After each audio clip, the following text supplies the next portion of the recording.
Yes, we are officially streaming. Yeah, and we're very light on members today, so Lord knows. I know John and Derek will be back in a bit. Hopefully Gilly and Veronica will be here for the... Who was working on the 2D concept art? That one's kind of tough, because I set up the timer before I was able to confirm anybody for the 2D concept art too well. So I'm going to just reset that for next week, I think.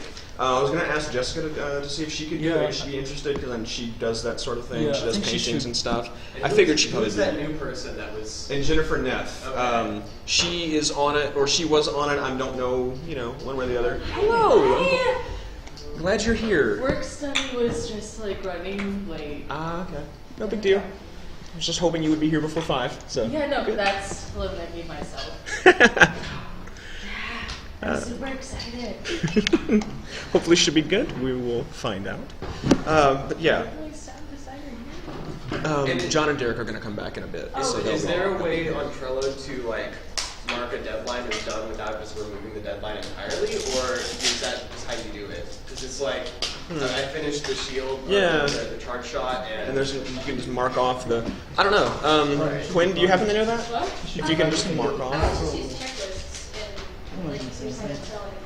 yeah, but we're just saying with the deadlines. With the timer, yeah. Sir. Okay, we can just disable it. It's not a big deal. Yeah, I Just guess, remove the deadline and move it over to the done pile or whatever. Yeah. That's easy enough, But yeah, so the 2D concept art, like I said, I'll ask Jessica once she's feeling better, or she might just be watching the stream and is hearing me say this now. Jessica, if you are, would you be interested? That sort of. But yeah. It's a little weird, a little bizarre. A message from God. Speaking of which, let me open up Slack just in case. But yeah, so we'll get that arranged. I'll change the date of that to next Thursday. Just it's not overly important right now, seeing as we're mostly mechanical at the moment. The art side can kind of hold off a bit. Right. So it's more important that we had all the weapon options, which let me just show briefly because it's really cool. So we now have this huge panel over here of different weapon options for 0-8 with all of these different little, you can change the cooldown rate of the shots, you can change the radius, which is just the size, right? Is Physical the radius size. of the homing. Radius of the homing. So basically, oh, right, that's under the homing big of, tab. Yeah. Oh, that sounds... So there it is. And then you can change size, force, mass, So obviously all of this stuff. All of that can be will be accessible. Through a game menu option. Yeah. It's going to be embedded, like a UI. Yeah. So all of this is available. We can kind of set up however we want to interact with it, basically. But I can actually probably do maybe a mock-up or maybe do a complete menu option because I know with the new UI how to access all these values. So I can just quickly do the UI and link all that through what you've done.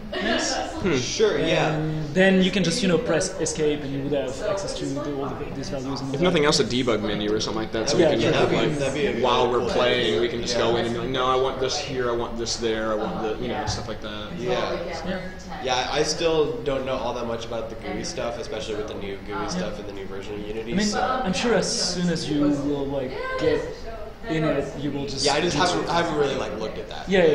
No, because it's really super fast. So I'm sure when you're gonna look at it, you will just implement all that right away. Ladies, can we quiet down a little bit? Sorry.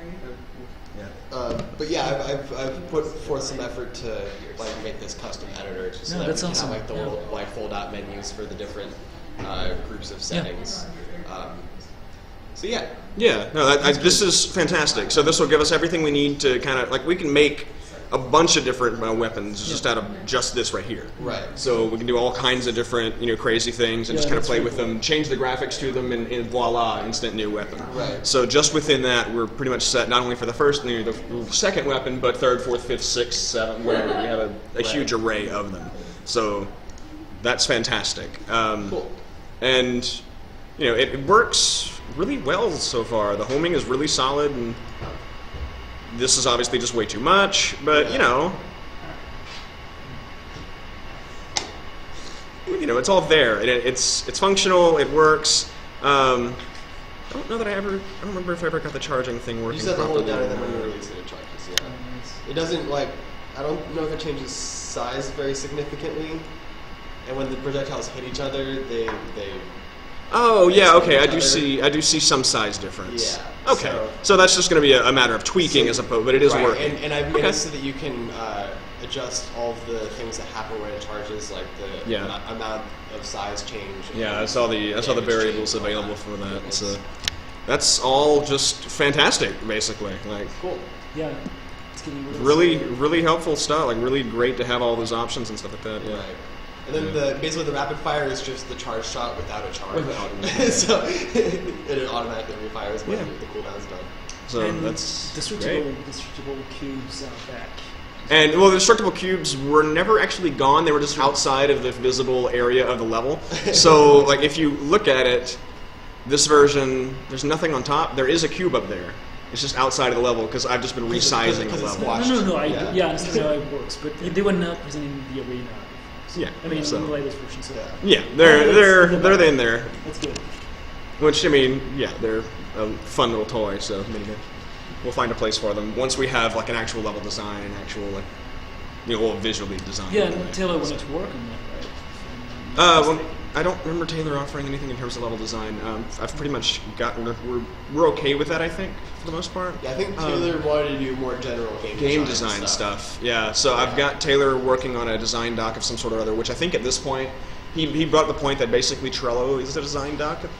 We have pretty much everything we need, and as I was looking through it, yeah, we really do. Yeah. The only thing we're missing is kind of just a spreadsheet to decide what the weapon values are going to be. Right. Once you know, so- once everything's sort of implemented, we'll start to talk Yeah. about like what good numbers are for things. Right. So we'll figure that out. But the roadmap is pretty much. Yeah, but Trello pretty much covers everything that we need in terms of everything else.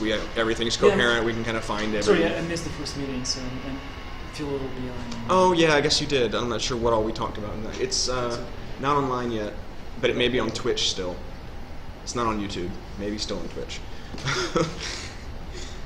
It takes forever to upload. It takes them like literally 3 or 4 hours to upload one meeting Really? to YouTube. Wow. They're huge files. It's like Yeah. 2 hours of Oh, constant that's video good. and audio and everything. That's a So good point. it takes a long time. So it takes me a bit to. I should try to just like follow the meeting on Twitch, but on PS4. Nice. So yeah, I also got the shields working.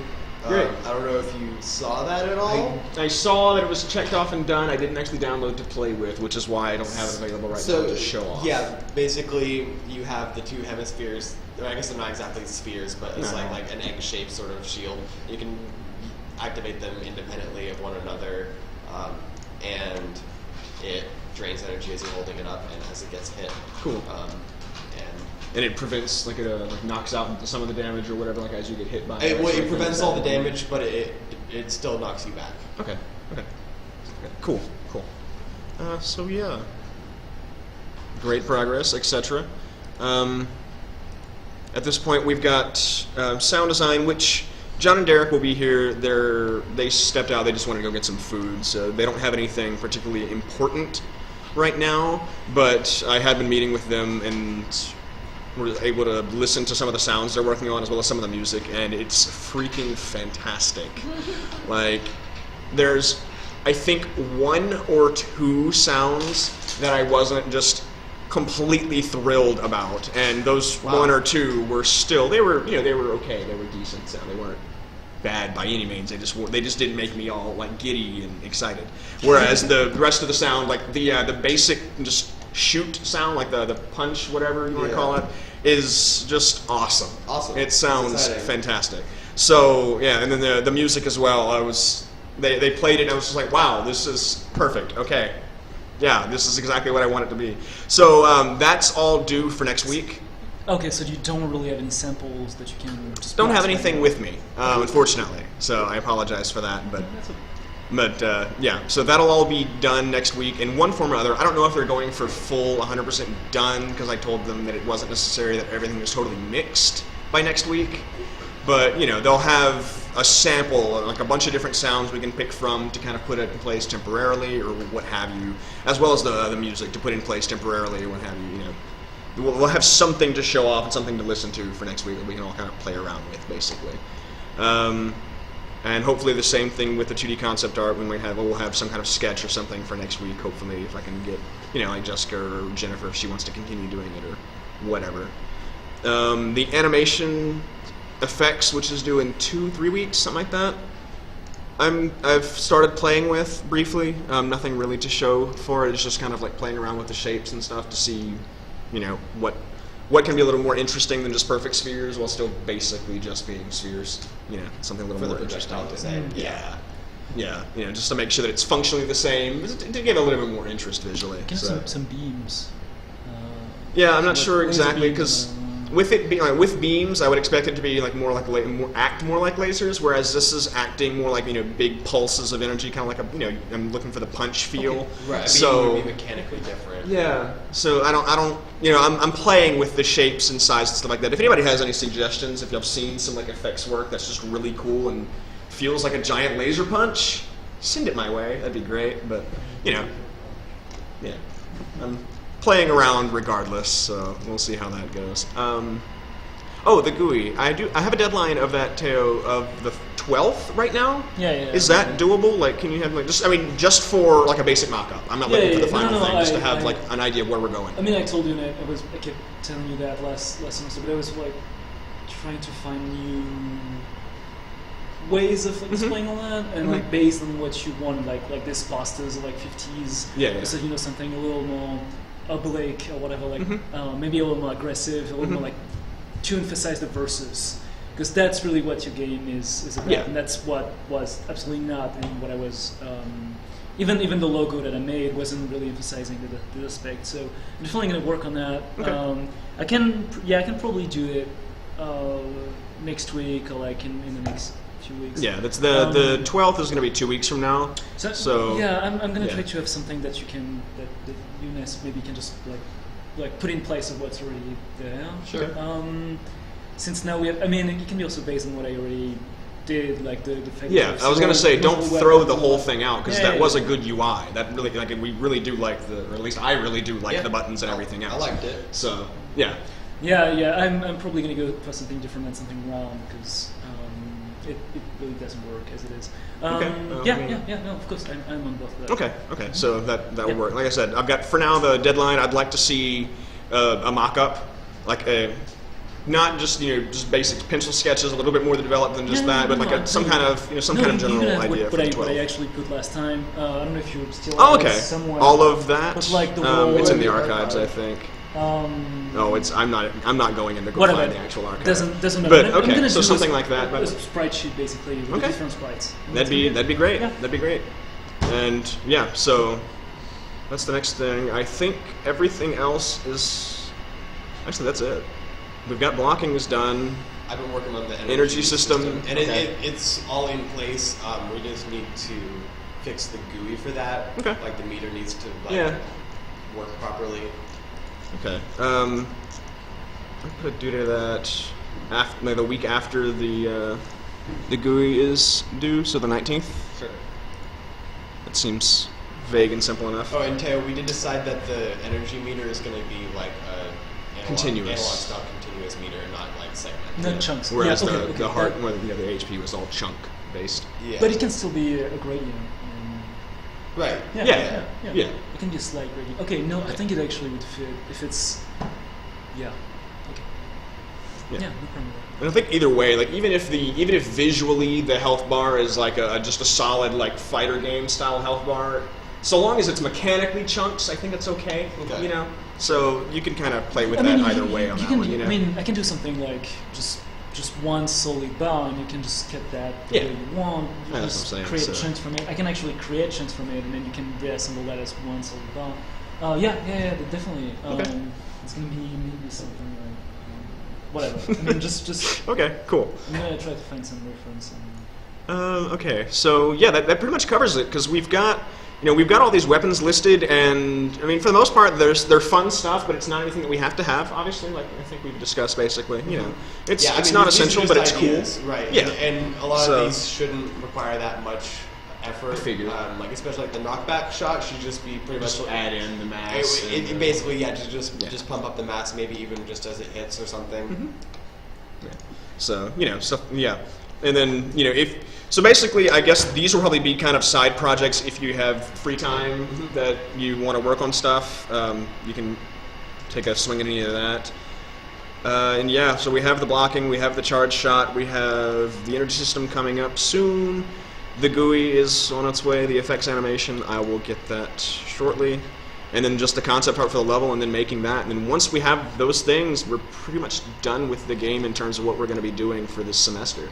It's just going to be refining, getting the playtest. I mean, I say just, obviously that's the bulk of the work. Yeah. But, that will give us some time to make sure that the game is fun, make sure that it's interesting, and to add in all the extra little things Right. for I feel like Taylor's menus work will and- really begin once all of the features are implemented and we start talking about like how we want to balance everything. Right.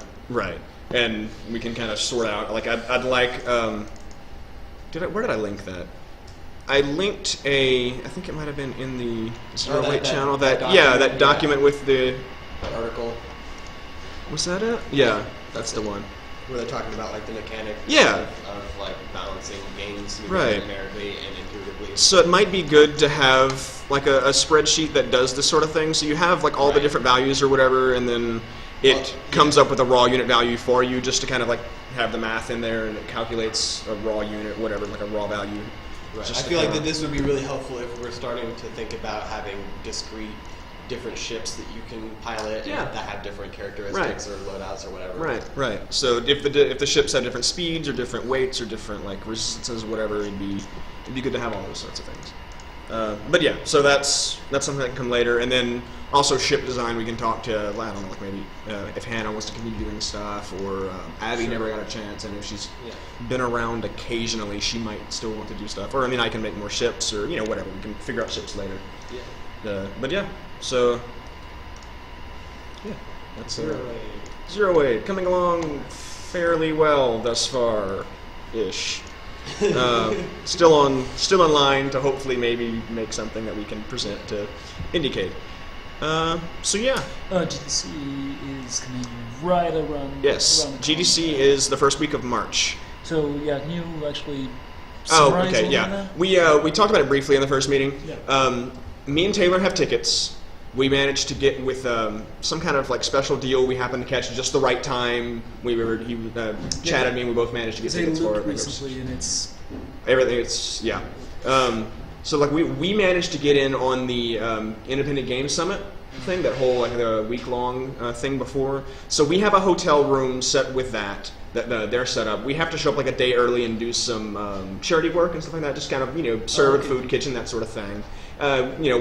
We'll talk to people, have fun with that whole thing, and then the next day, and then from then on, we'll have the whole GDC stuff. Okay. Anybody who wants to come with us, the deadline has passed for the early tickets, so Yeah. the cost has gone up fairly significantly.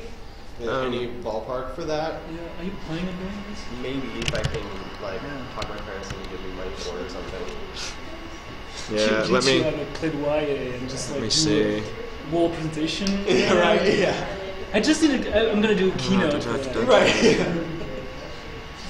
Look at the slides. Like, are we talking about like Synergy. hundreds of dollars? We are. Okay. So the Expo Pass is $200. Okay. It was $200. It is now $250. Okay.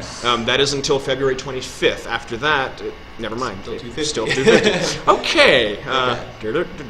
So that's you can the- okay. also do. There's an Expo Pass just on Friday for students. Okay. Yeah, that's what I've seen. But I'm not exactly But there's sure. more than just Friday, right? Yeah, it's Okay. it's Wednesday, Thursday, Friday for the official show. Monday, Tuesday for the Independent Game Summit that Taylor and I will be at. So we'll be there from like Saturday night until the next Saturday.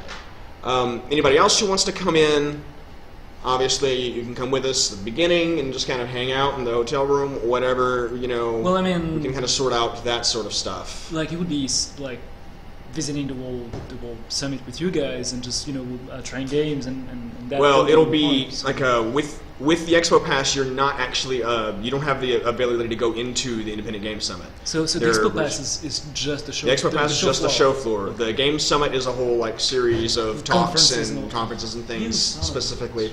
They sold. I was planning on buying and planning on pitching everybody to buy them. Within 2 days, I think, of them going on sale, they were out. I mean, It's ridiculous. I probably couldn't spend an entire week doing charity works and all that. So yeah, that's So, and then like the charity thing, we happened to find at just the right time. I think there were like 30 tickets, and we just both somehow managed to get it before they sold out. So it was just kind of a random thing that managed you to and happen. Taylor are gonna have crazy hotel nights. And Yes, there's huge parties, girls from wall to wall. You know, the usual. just a pro fantasy, right? Right.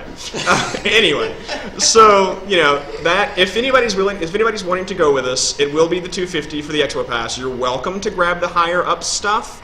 Anything higher than the Game Summit, Indie Game Summit, does get you the Indie Game Summit. I But it's believe. also like $800. But it's also like $800 to $2,000. That's a Christmas. That's not even a Christmas gift. Right. It's really- So $250, I figure, is within somewhat reason for everyone here. We can manage that. I also have that little bit of money coming in from the project Well, what's fund. that like? Yeah, It's but- $400. Okay, yeah. So it'll offset a little bit of the cost of like the hotel and the travel, Yeah. and maybe some food and those sorts of things. Yeah.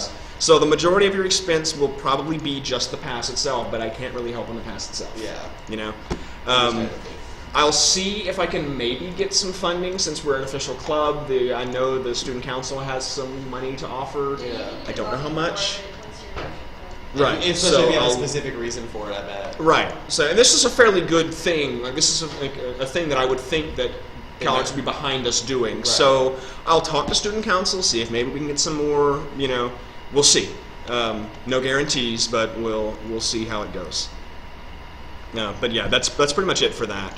Anybody who's wanting to go, if anybody, whatever, just let us know as you get tickets. We'll sort out the hotel room stuff. We'll figure out, who wants to stay where and that sort Well, of thing.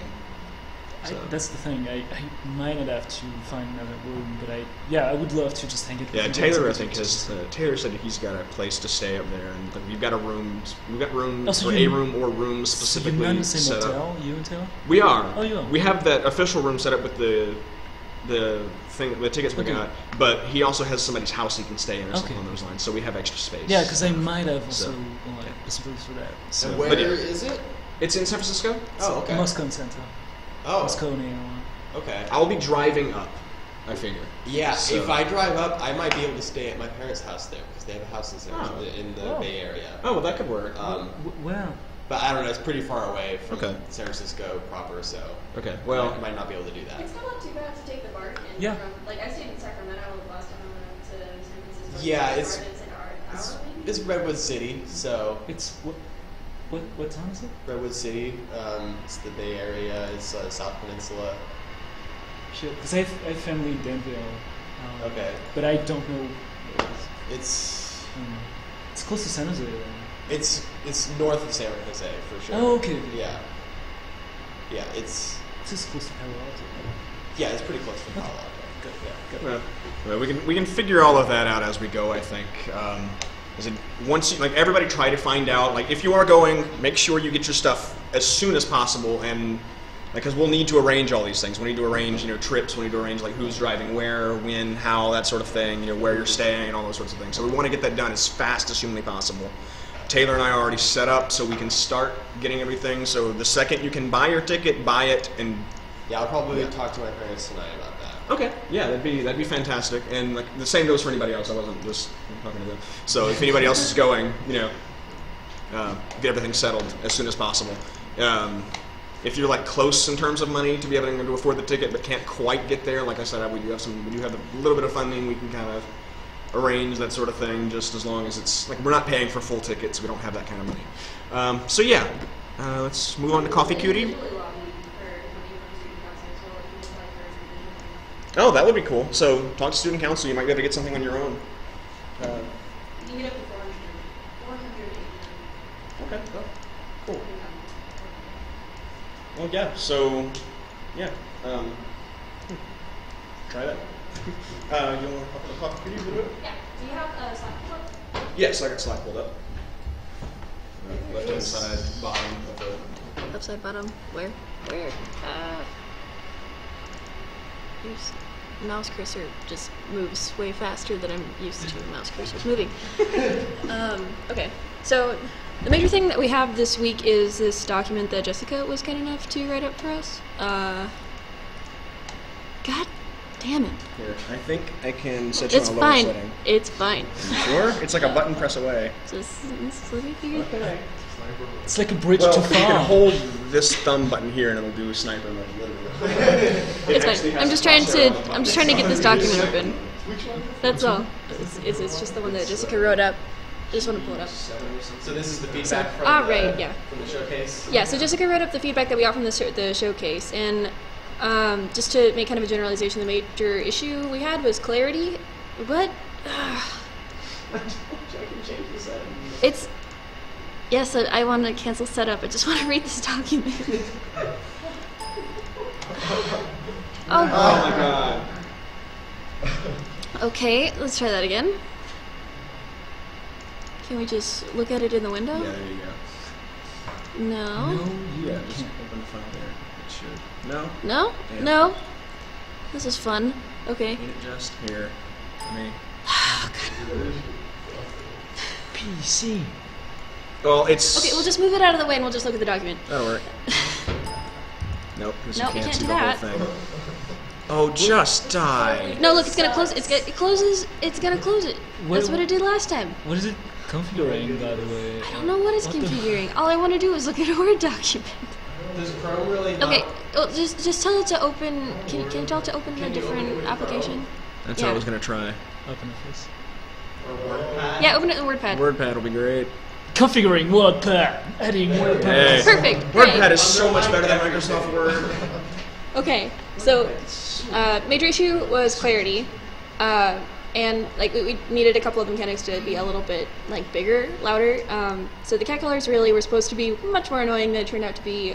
So I think we need to make that a little bit noisier, make the bubbles bigger, and maybe like flash or something irritating. It's going to be heavier on the art side than it is going to be on the programming side, I think, as far as fixes. But there's still going to be changes. So, yeah, let's just run through the list. Cat colors need to be a bigger, more annoying thing. Some kind of audio distraction we talked about incorporating. And we want to get rid of the hearts thing, the loss of lives when that happens randomly, because it wasn't especially clear to anyone. So instead, we talked about doing something different where you dismiss them, and every time you lose a chunk of your shift time instead. So it's like you had to spend time dealing with someone. And maybe So, like, if it combine was- the two mechanics. Maybe if there was some sort of like audio-visual cue when you dismissed it, that like the screen flashes red or something that was like obviously like something was bad happening. Yeah. You know. Yeah. So I mean, it's not even necessarily like a punishment. It's just sort of like a consequence. Right. So yeah. So you dismiss someone, you lose a chunk of time, and that's it. And that kind of makes more sense with flavor-wise anyway, because you're dealing with this person. You have to take the time to just like, dude, go away. Yeah, you have to I'm talk to not someone. just. So you lose time instead of. Instead of like Because the problem was that the people weren't looking at the house. Yeah, exactly. None of it. So There's too how much. how do we make them look at the clock so they notice that they actually? I think larger we just need to make it bigger. I Or maybe think. the clock could flash as you're losing time. Yeah. Right. Like just yeah. And have more like a big more of these pulse kinds or of like that, cues. just a huge like. Which kind of goes back to a lot of the clarity issues that we were having, is that there just wasn't enough feedback on a lot of things. Like, Yeah. there wasn't enough feedback when something bad happened. There wasn't enough feedback when something good happened. There wasn't enough feedback when they did something wrong. Like, Yeah. it's like people having trouble with like what exactly they did wrong. So it'd be nice if we could have something that would say like, oh, this is what you missed. This is what you Yeah, yeah, forgot. Mm-hmm. And there was sort of a weird problem we had that is, again, it's an art problem, so we'll fix it on that end. Where people couldn't find the espresso button because it was a word, and people were looking for pictures because the rest of the buttons are pictures. Yeah. Funny. Makes sense. So Yeah, but Yeah. it might be a little confusing in the picture because what picture do you use for For espresso? espresso. So we Do were you saying use a little maybe- espresso cup, or do you use like the machine, or what? Yeah, Um, that's That's what we're talking about. So we were thinking maybe we should make it more like a working machine, like. Oh, you like have to click the press of the machine. Yeah, so you Okay. have to like pull the lever, Oh, and and so then, you like, have then you can to. have like the syrups on the counter too.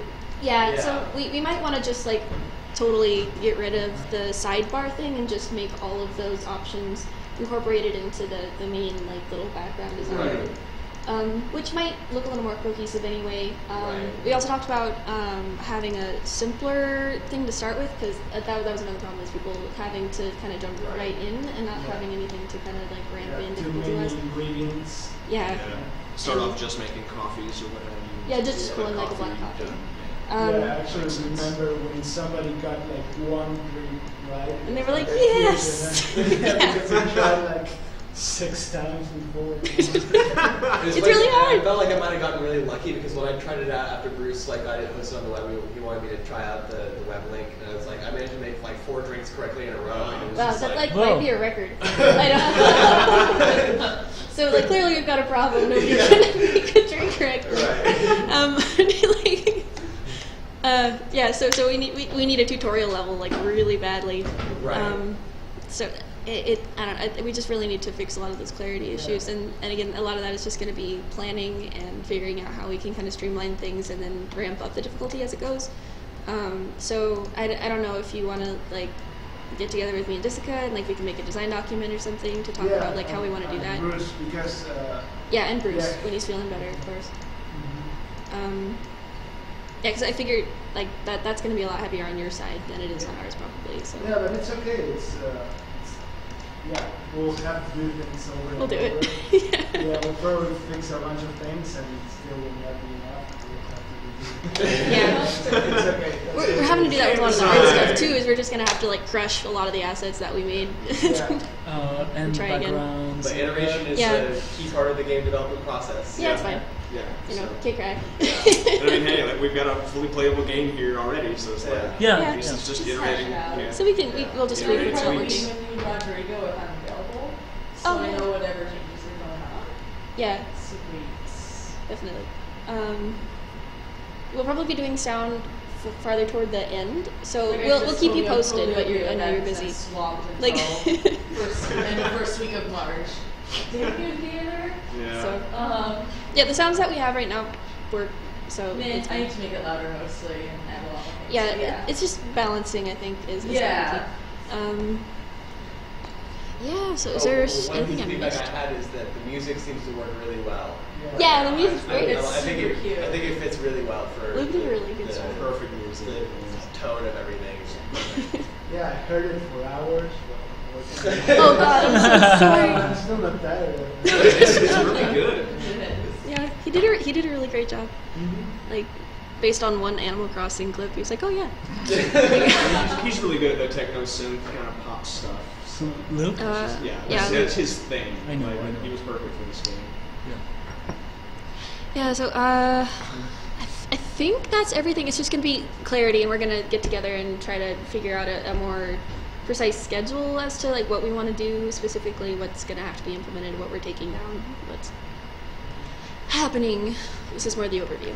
One concern I have about getting rid of the sidebar and putting all the ingredients and whatnot in the main screen is differentiating what you can click on and what actually does things. Yeah. So maybe if like when you moused over things, like an outline popped up around it or something along those lines. Yeah, I think that's a good idea, Yeah. and I think we can also address that with saturation. Like we can keep items that you can click on bright, and then things that aren't necessarily quote unquote interactable. Is that a word? Yeah.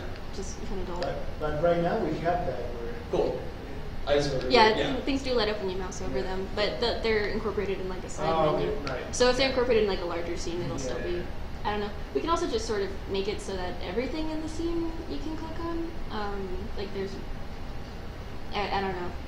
We'll figure it out. Yeah, we've talked also. This is just sort of like a spitballing thing. I don't know if we'll actually want to do it or not. About having the screen be able to like slide within the window, so that you can go back and forth between like. When you say like a black coffee counter and then going over to an espresso machine. so that there's like separate screens for different tasks, And then so the- you the can recipe introduce them book. incrementally. And the recipe book would be also maybe another screen, separate screen.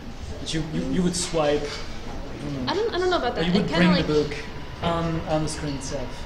I think having the screen for the book be its own button is helpful, just because that means you can bring it up anytime. Oh, okay. But do you mean that the book would be an overlay? Yeah, the book's gonna stay an overlay. Okay. Okay. Yeah. Gotcha. Yeah. I mean, maybe I'll do that's some actually drawings so this what will is look already the case with Bruce's version. I haven't played it. Oh yeah. Bruce's book. It's what we'd intended it to be pretty much. Cool. You did a great job. Yeah. I don't know. Do you guys have any other like things that were problems or that we should address? They're all, yeah, they all make sense to me. Okay. Yeah, we should get together with Jessica and Bruce. Yeah. It's just that she wasn't feeling so well today. So we can do Yeah, that. everybody's sick. Yeah, it's going around. Something's going around. Fucking season. So it's just about 5, so I'm going Okay, to are we set gonna- up the invite for Akash? Make sure that he's able to jump in. What? Oh, I don't know. Are we gonna be able to hear what's going on? I will find a way. Okay, because I remember that's been an issue in the Right. past. I can stop broadcasting, and whatever I need to do, I will find a way and make sure that this No, is we all managed audible. to get sound. We have at least managed to once. get sound, Yes. so I know it's Why possible. don't you open YouTube and make sure that we can hear it?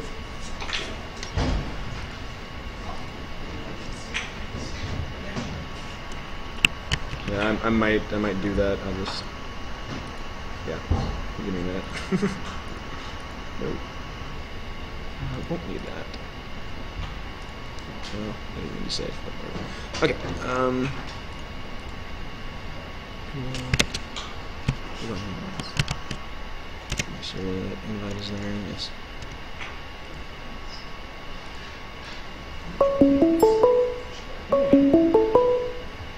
Sounds like I've got sound, of some kind.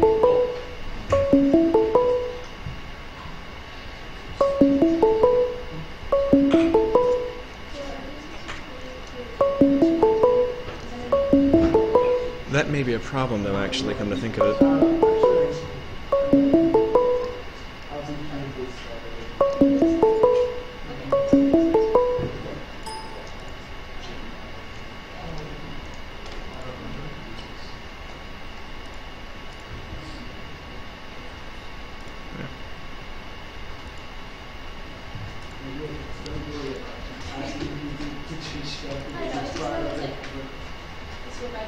Should I? Let me.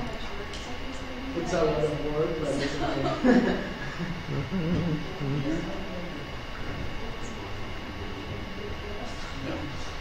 I don't back any software. I don't like my friends to do Yeah, you do Camera not detected. Nope, sorry. that might be a problem, depending on how big it uploads. Oh, hey. Hello. Let's see. I'm not sure if we have sound yet, so give me a moment. All right, no problem. Okay. Can you say something for me? See if we can. Hello, check 1, 2. Okay. Yeah, I think. Is that good for everybody? Yeah, Cash. Can we? Hey, Yeah. So cool. hi friends. Yeah. Welcome to our meeting. Thanks for. Oh, thank you so much for having me. I really appreciate it. Yeah, no problem. Thanks for talking to us. It's great to have somebody who actually knows something official and whatnot. Well, okay, now you're stretching it. Well, your game looks cool at least. So, Oh, good. you know. All right, there we go. That's all we're going for. Is everybody familiar with the game that Akash is working on, Hyperlight Drifter? Yes, definitely. Okay. Pretty general consensus of Some of yes. us played it at IndieCade. Yeah, I know some of us have played it when we were at IndieCade, Yeah. but I know like several people were not there. So, Yeah. yeah. So, yeah. So, Awesome. bestow upon us Shall- your wisdom or what have you. Yeah. Shall I begin? Yeah, I mean, sure, why not? All right, cool. Totally unofficial. We're not exactly a structured environment on it. That's no worries. I just have some notes, and I'm just gonna start word vomiting on you guys. Great. I like word vomit. So, like you guys probably already know, my name is Akash Thakar, and I'm the sound designer on Hyperlight Drifter. I'm a Berklee College of Music graduate. That's where I studied all this game audio stuff. They didn't have a game audio program there per se, but I just kind of taught myself as I went along, kind of like you guys are doing, just kind of finding it out as you go along. And Yeah, I think we can all like, sympathize. this works, this doesn't work. yeah. And I recently finished work on a game called Infinifactory, which is made by Zachtronics, who made Space Cam and Ironclad Tactics. I've heard of those games. Just fun indie stuff. And I also teach as a professor at the Seattle Film Institute, which is a small school here that teaches master's students how to create sound and music that actually matters, unlike most academic institutions, which is like, hey, make garbage because it's really advanced. Yeah. Which maybe some of you have experienced in the art world or any creative industry, really. God, yeah, there's plenty of that over here, I promise. Yeah, totally. So by the end of this spiel that I'm giving you guys, I hope that you'll be able to better talk to audio designers, musicians, composers, sound designers, voice actors, whoever. Oh, we've got a few More of them actually confidently. here, so... Oh, yay! Excellent. Very good. He can't see you there. Yeah, we should have can't see put, you, we should have put sorry. a camera. I somewhere. mean, y'all can come over here and like say hello. You're more than welcome to, but there's the only cameras. There's only one. If you're raising your hands, I'm just seeing this angled image. But yeah, I basically want to help the devs learn a little bit more about audio and then take as many questions as humanly possible. I got tons of time. Yeah. So I basically just want to blaze through this spiel and then we can take questions, if that works for you guys. That sounds good to me. Excellent. So, Oh, yes. my main thing here that I want to say to you guys is that, and don't burn me at the stake for saying this, but I will say that considering audio early on in your design and development process of your game will drastically enhance the quality of your game. So, I'm going to say that again. Considering audio early on in the design and development of your process will drastically enhance the quality of your game. So most development, like you guys have probably experienced or have heard of or know, when you're forming your team, you're getting programmers, artists, designers, producers, maybe QA if you're really lucky, to make your game, to work on it, to basically iterate and iterate until something good comes out. That's basically what game development is. So usually what happens is you start working on it, everything's going well, if it's going well at all, and maybe you have a release date and are publishing, but almost always, and the audio people will probably start nodding with me as soon as I say this, the team forgets about this one small aspect called audio. Yeah, the heads are bobbing. The heads are bobbing. There's a thing called sound that is one of our senses, but it's only 1/5 of our minor. body's experience. It's whatever. But yeah, this is so common. I've been called to do audio on a game 24 hours before it gets released. Oh no. I've had my personal record, which I'm never doing again, is 5 games in 48 hours. What? Top to bottom. Wow. They weren't big. I didn't do 5 like college. Still. But it's 5 indie games in 48 hours over a weekend. Don't do that. Don't be those people. Because then you become a jerk, and I don't like working with jerks. I don't think anyone does. But yeah, this happens a lot. Like audio gets ignored, and I don't think it's anyone's fault. Like I can ask most designers, coders, whatever, and be like, "Oh, how was your audio class at school?" The answer will be, because it's just not a commonly taught thing. It's not common knowledge to make audio. It's day one, you guys. But anyway, rant ending now. Early consideration of audio matters a lot. It helps put a crazy, huge amount of polish on your game. Even if it's really early on, it's just gray box, everything's dead simple. If the sound is even okay, even if it's not final, that doesn't matter. If it's there, if it's interacting in some way, just like the rest of the game mechanics are, this rough game will feel at least a little bit better, if not a lot better, than a rough game that has no sound, no music, no voiceover, nothing, or God forbid, just the guy in accounting or the artist doing voiceover or something like that. That's just bad. Don't go down the other path of that where you just make it really bad. That makes things worse, honestly. Even a rough game with half decent audio, much better off, especially if you're pitching it to people, publishers, friends, going to an IGDA meetup and saying, hey, check out my game. You'll be able to give more of an experience to people early on. And, you know, Kickstarter it's basically a video game website now, so if you have cool music in your trailer, that usually gets a lot of good funding, to say the least. Yeah. I'm sure people are, like, nodding right now. Yeah. So when it comes to, like, finding people to work with, talking to people, talking to audio people especially, I'm not saying you need to hire a specific type of person. You all know deep down or very consciously that game development is basically like forming a band. If you guys like each other and you guys are kind of decent enough at what you do at your respective disciplines, Yeah, no, not really. it kind of works out. I love all But of yeah, it. like yay. So if you guys are like, if there's that one jerk that can really bring things down, right? You guys have all experienced this, whether it be in a class, a team, a job, whatever. So of course, hire someone who's at least halfway competent that you like. That doesn't need to be said, but do you need to hire one person or several? Where do you go if you don't know any audio people, but there's some in that room, but I'll pretend that there aren't, just so you guys can get a full idea.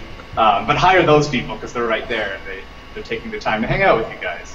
But when it comes to like getting people, hiring people, even if you're not paying them because it's a student project, whatever, try and think if you'll need sound and music, voice. Think of all the assets you're going to need, and then determine how many people you're going to need to hire based on that. So sometimes if you're making a really tiny game, 3-month dev cycle, just a student project, you can probably get one person to do the music and sound design, especially if it's not a terribly huge game. If you're making something that's kind of a little bit bigger, maybe a medium-sized indie game, something, or even a larger-sized game, you're going to start, it may be smarter to get someone who can do sound, someone who can do music, someone who can implement, someone who can just take care of voiceover and do nothing else. That sort of stuff may be a good idea to prevent the sound person or the sound people from getting super overloaded. It's kind of like hiring multiple artists when you have lots of assets. Similar thing, or multiple programmers when you have multiple programs. I don't know. Anyway.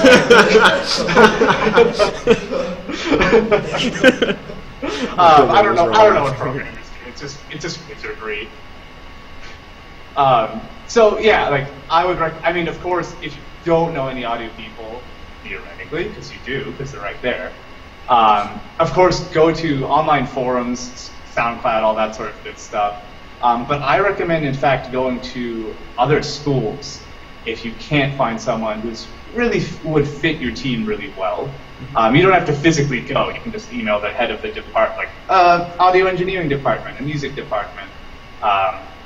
Berklee College of Music, where I went, has a video game music club with just a whole bunch of people who make game audio, like Reddit, all these places. DigiPen now has a game audio department. Or what some of my friends do now is they go on Kickstarter and find the trailers that have really cool music and just hire that person. They just go like, that's really good, that suits our game, come with me. And usually that person will probably say yes if your game looks cool. Ideally.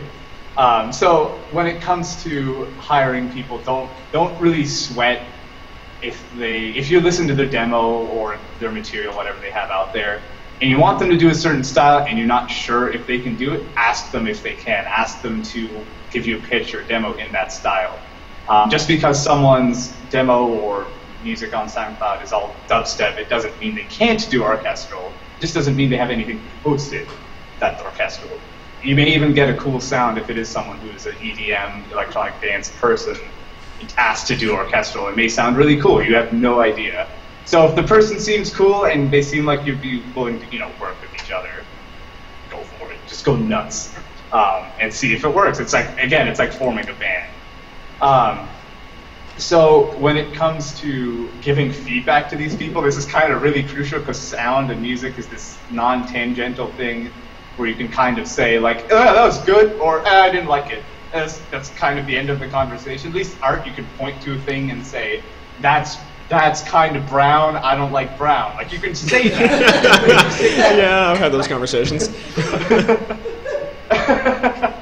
Yeah, you get it. But if you say that about music, ooh, man, oh God, like that doesn't help anybody. In fact, I've had people say like, can you make this sound like really blue? Or one example, Nathaniel, I'm going to ask you to relay this to the audience. One client said to me, "Hey, do the music like this." That motion with his mouth. And you're actually on video. They can all see you. You just can't see them. There's a whole. Oh, they can projector see me? set up. Okay. Yeah, any kind of gestures, we're perfectly good. Yeah. Oh, perfect, excellent. So again, he said, "Hey, make the music like this." Just did that finger thing with his mouth. It took 2 months for me to figure out that What the hell? like crab in front of the face gesture meant aggressive. So don't be that person. Wow. A little bit Because louder. I mean, I can't blame him because sound and music is super like not an intangible thing that you can hold or touch or poke at. So, geez, just be super descriptive when you're giving feedback. Give words like chilly or sad or abandoned, that sort of stuff. That works really, really well, especially for like tortured artist souls like we are. We want to hear something like, "Oh God, we need this music to hurt." That's awesome. Say something like that. That's fantastic. And don't be afraid of using things like style guides, meaning sending off a few sound effects or a few pieces of music from other sources, games, standalone albums, movies, whatever, and saying, "I like this about this," or "I hate this about this, don't go down that path." Telling them like, "Okay, here's what I like," so you guys can get a common ground and really know the vocabulary that each of you use. I didn't do that with the mouth crab face guy, and that's why that happened. And I learned that lesson very quickly right after that project was over. And yeah, never again. Yeah. So I recommend concept music and concept sound similar to concept art. Hey, what do you think this game will sound like? Give me a 2-minute piece of music, 1-minute piece of music, a few sound effects.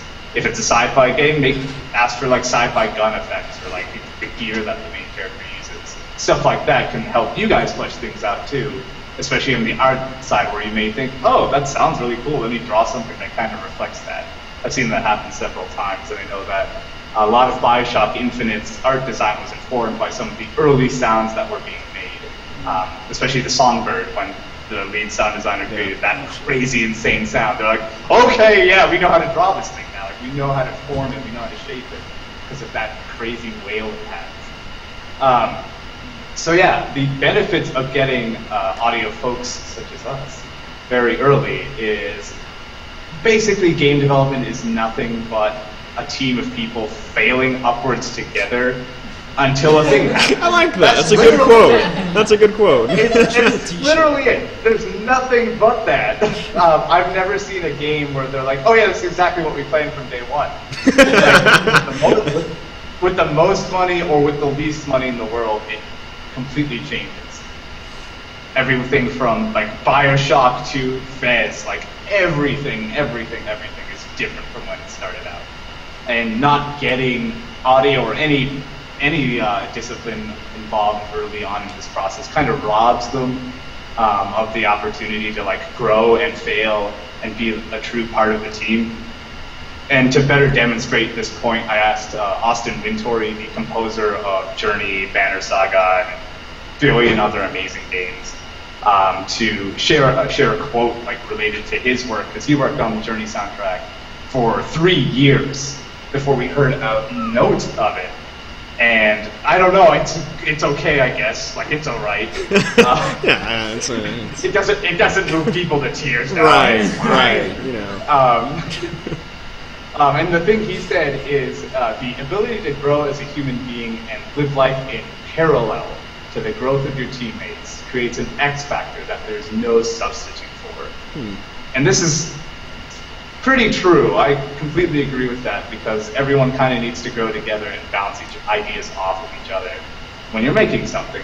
Now, of course, if you're like in the pre-concept phases and you don't even know what the game is, you don't have to go out and get a full team just yet. But bringing other people on as early as you can, as early as makes sense, is a good idea. So when it comes to having your team, you have audio people, artists, whatever, there's a constant question that comes up that I get very often. If it's from audio people, it's, hey, I need to ask someone for money, how do I do it? And if it's from developers, they're like, I hired an audio person, how do I pay them? So there's this complete disconnect of no one knows how to ask, and no one knows how to give. So it doesn't really work out. So I'll lay out some really easy ways of when that can come for payment, related to payment. So there are tons and tons and tons of different ways, but just some of the most common, especially in the indie world, are per project, which is just a flat fee, half up front, half at the end, a third, whatever, milestones, however you want to do it. That's so common. And another one that's unique to music is per minute of completed music. You might see this a lot as you get more and more advanced and you're working with more like higher end composers, I guess, or people who are part of a union. They charge per minute of completed music. So once it's approved, it's not per minute of work. That would be awesome. But if they say like, it's $500 per minute of music, at the end of the project you pay them X amount. And the standard rates for a low-end composer by per minute is like $1,200. So that can get really expensive really fast. Yeah, put the hands down. No more celebrating. You're not getting all that from me. Where's my whip? I need my slave driver's whip. In the indie world, though, the per minute of completed music is pretty uncommon. Because when you go up to someone and say like, "Hey, I charge a bit of completed music," it's like saying, "Hey, you write me a blank check." Like it's not a good mindset to be in because most developers' heart will stop the second you say, "I charge X per minute." It's just terrifying. And if you give them a flat number, and this is advice for all of you who want to freelance, if you give people who you're working with a flat number, even if you calculated the per minute thing in your head, even if it's the same number in the end, if you give them the flat number up front, you have a much higher probability of them going like, "Oh yeah, sure," because they have the number in front of them. They're not writing you a blank check. That just helps incredibly. But anyway, another method of payment is profit sharing, which you've all probably heard of or even been a part of, where once the game is out, you get X% of the profits of the game. It can be anywhere from like 1% or all the way up to 50, depending on how far along, or 75. Whatever you want. Like Notch, when he sold Minecraft 70% of the 2.5 billion. So I mean, he's gonna have to go back and work real soon. So make sure you get your profit share set up. Yeah. I heard he got a little shack somewhere recently. Moved into a hovel. I think it was just a couple of cardboard boxes stacked up on top of each other. Really. Yeah. That sounds awesome. I imagine he's like flying a stealth bomber just around the world. I did see a helicopter flying around yesterday, so maybe he was. He's always in motion, so no one can find him, and I don't blame him. So you can also, so profit sharing is great. It can make you an asked money or none, depending on how the project goes. Yeah. So that's really up to you. You have to be really shrewd and really know what projects are going to do well and what projects you should ask for money. And you'll gain that sense as you do more. You can also charge per track, which is like per bit of completed music. Like I charge $600 or whatever, I'm just throwing out the number, per completed track of music. That's also cool. Per sound effect, also very common. And the most common among all of these is per project, flat fee mixed with profit sharing. So like you get a small amount up front, so you can kind of start working on the project and eat. Eat.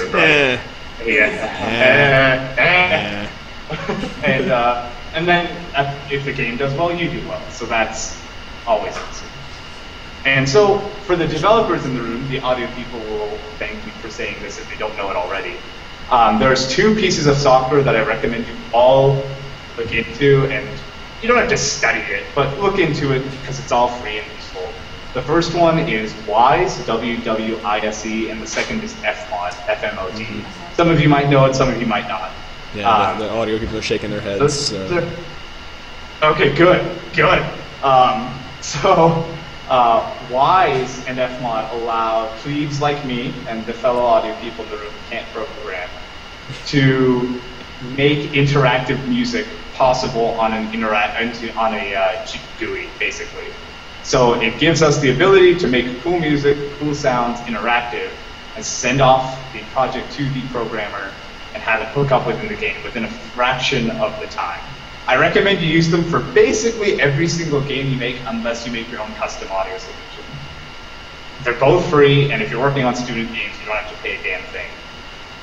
Just save yourself the effort of programming fades in and out of each file, and get them and learn them, because they're awesome, and you'll save so much time. I recently worked on a project where I said, hey, buy FMOD, because it'll save you so much time. And they're like, they're kind of on the fence, because it's like, for that level of budget, it changes depending on the budget, it was like $50,000 per platform, so it's like $15,000 for Mac, PC, PS4, etc., which is expensive, right? That adds up. But then later they asked, like, oh, we need like a audio log ducking system. So when an audio log starts playing, we need the music and ambience and all that sort of stuff to kind of go down in volume and then pop back up once the audio log is done. I said, all right, I remember on your last game, it took you about 7 days of straight programming to get that in. If you buy me FMOD, it'll take me 45 minutes. Instantly got it. So that $15,000 is nothing in the face of saving a programmer a week of just poking at something, basically, something he hates, which is audio. I mean, who doesn't hate? So just keep that in mind as you're developing games, and especially if the student games are free, learn them, learn how to implement with them, because if you want to work at a AAA studio, knowing those, even if you're a programmer, is super helpful. I've never been on a job posting on Blizzard's website where it didn't say we're hiring an audio programmer. They're always hiring an audio programmer. They really are. I've seen that several times myself. Because there's just no one's doing it. So if you want an easy in, that's the way. Because God, we're so ignored. So when it comes to file formats, just briefly, because this is really important, like surprisingly really, really important, and even some audio people don't necessarily know about this. Of course, you guys all know about Wave and AIFF, and MP3, never use MP3, never use MP3, never use MP3. And I'll explain why in a second. And there's the oft-forgotten OGG file format. Some of you guys probably know about it. Your iTunes library is just all OGGs, right? It's like the sexist, but it's actually really, really useful. So Wave and AIFF are obviously uncompressed. They sound great. They loop perfectly within game engines. They're kind of the perfect file formats, except they're gigantic. So for most games, that's completely just out of the question. For some, like Metal Gear Solid 4, which used up all of the Blu-ray for uncompressed audio, and Titanfall, which for PC, which is some of you installed that game, it's 50 gigs, and almost all of that was uncompressed audio. And I was thrilled. To see that. So audio gets huge when it's uncompressed. So for the most part, you'll probably rarely ever use all uncompressed audio. But OGG is kind of the best of both worlds. It's the same size as MP3, but unlike MP3, it loops perfectly. So if you loop an MP3, it actually has a little click at the end before it goes back to the beginning of the file, which, if you listen to even really popular games, Castle Crashers is the first example that comes to mind. All of the loops, every single one has a hitch. Even in a bigger game, every single loop clicks and goes back to the beginning, because they just didn't know this. OGG is supported by almost every single game engine out there. And if you use something like Fmod or Wise, it automatically converts all files, all audio files into OGG, because they do it perfectly. So just keep that in mind if you're ever thinking, hey, let's use MP3s for this thing, flail yourself with a rusty chain, and then switch to OGG. So just keep that in mind, all right? OGG or nothing. Or you can go the Titanfall route and make people install 50 gigs for nothing, basically, because only audio people really noticed the difference. Most people will never notice the difference. Yeah, it was like and 50 that's fine. gigs That's for, totally what is okay. it, like 10 levels worth of game in there, I think? It's ridiculous. Yeah. It's insane. Yeah.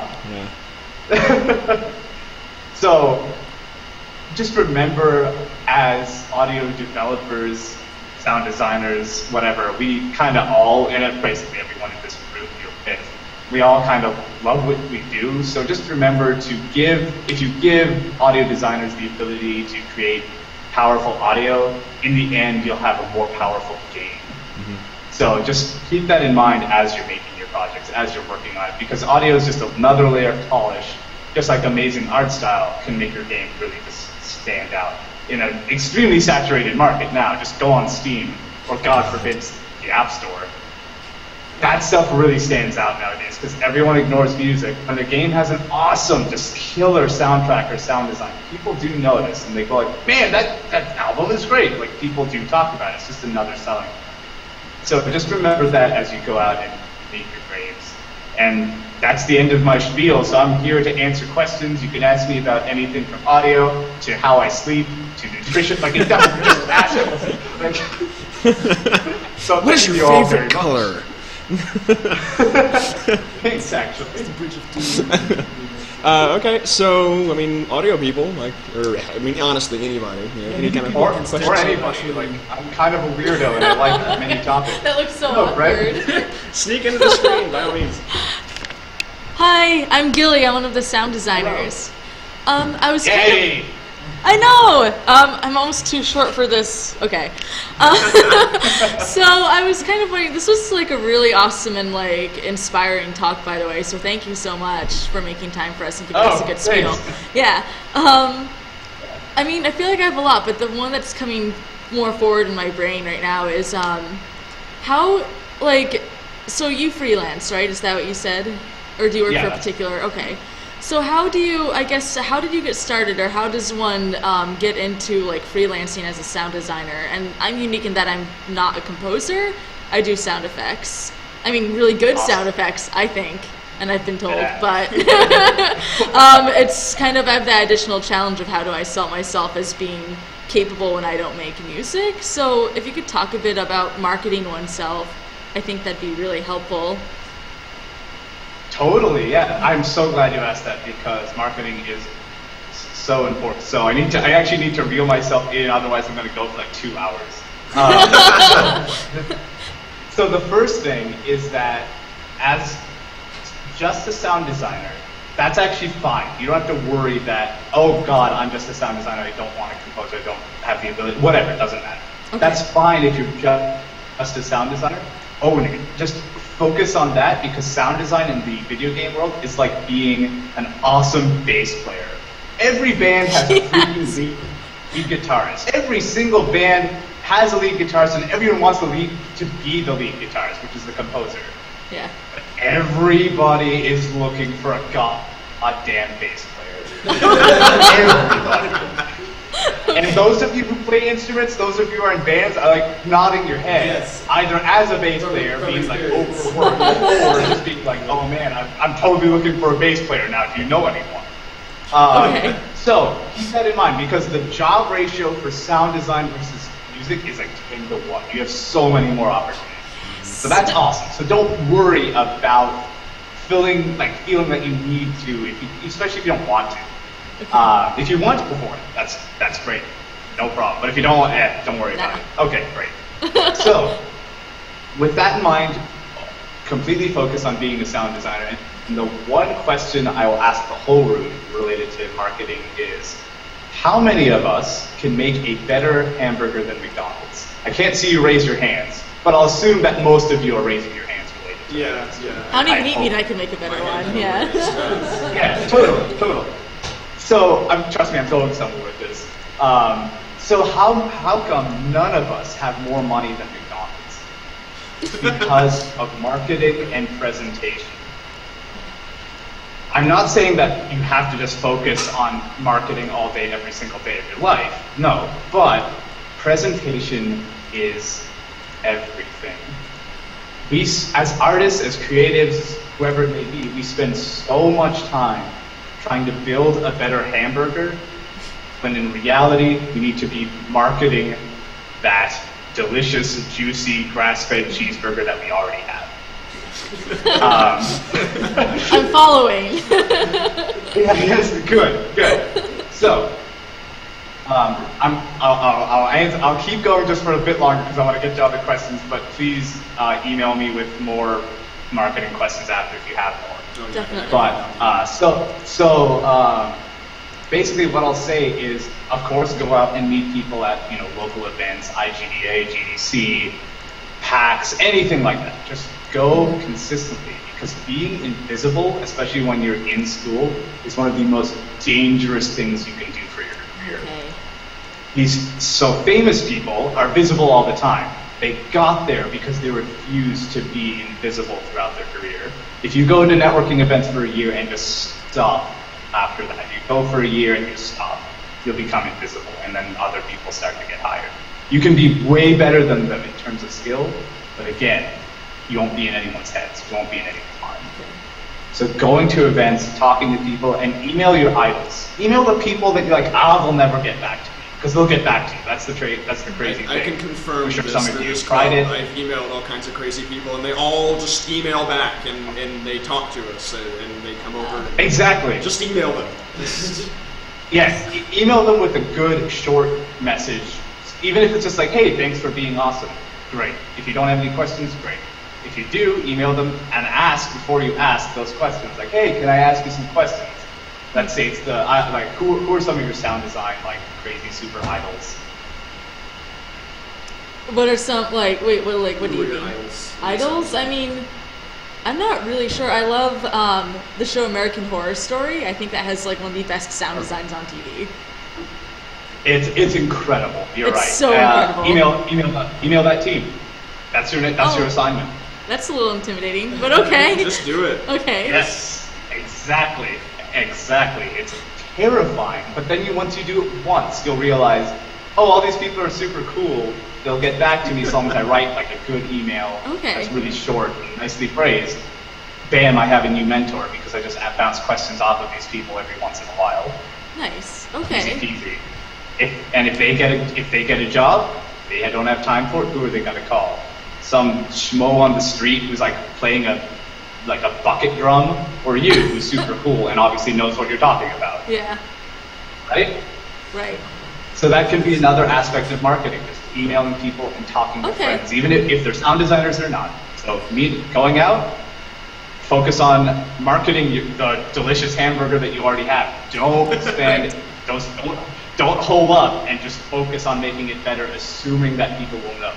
That doesn't happen. Of course, keep getting better, but don't assume that people will notice until you start presenting yourself to the world. So there's my advice.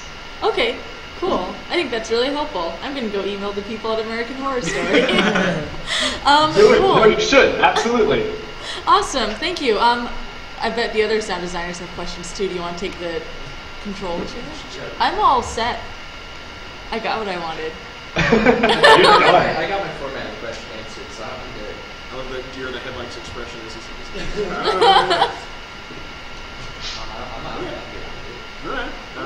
Further questions? You're the. I'm okay for now. Is it okay if I grab your email from Nathan after and Oh yeah. Let me. I mean, I can hand it out. Oh, that's cool. Also, Twitter. I respond to Twitter really fast. Nice. Because there's still novelty to it. Because if I get mentioned, I'm like, Oh, okay. bye. I was gonna take a photo of that, but it wasn't working out. I said I can post it on the group. I can do all. I mean, Okay, I can send out cool. this email pretty easily. It has Cool. been saved. Thank you. Oh, yay, cool. Thanks. It's great. So any other like kind of general audio questions from anybody else? Like audio programming questions, audio kind of setup, that sort of stuff, how to work with, or whatever sorts of. Other I things? can also talk about things like productivity, sleep, nutrition, fit. Just ask me something. I need so much. One of our guys just asked, how much do you sleep? I sleep 8 hours a day. 8 hours? You've got to. Nice. If Steve Jobs and Jeff Bezos could and do, you should do. There's no excuse. If, This if is you're my not getting philosophy. it in YouTube, not efficient.